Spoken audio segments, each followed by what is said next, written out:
আজকে আমি আমের জ্বালা পাতা দিয়ে ডিম ভাজি করে দেখাবো। সেই জন্য আমি কড়াইয়ে তেল দিয়েছি। তেল গরম হওয়ার পর এরকম আমের জ্বালা পাতা দিয়ে দিয়েছি। একটু পরে আমি ডিম ভাজিগুলো ফেটে রাখছিলাম, ফেটানো ডিমগুলো দিয়ে দিলাম কড়াইয়ের মধ্যে। এই যে দেখুন এক পাশ হয়ে গেছে, এখন আবার এই পাশে উঠে দেবো আমি। দেখুন একটা ডিম দিয়ে কত বড় হয়েছে দেখুন। দেখতে কিন্তু খুব সুন্দর, খেতে খুব সুস্বাদু।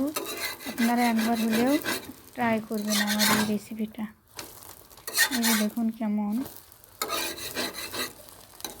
ভালো করে একটু ভেজে নিতে হবে, একটু লাল লাল বাদামি।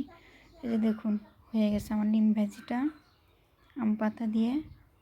এই যে দেখুন কতটা ক্রিস্পি হয়েছে। ওয়াও, দেখে খাইতে মন চাচ্ছে। কেমন হয়েছে আমার ডিম ভাজিটা কমেন্ট বক্সে অবশ্যই জানাবেন।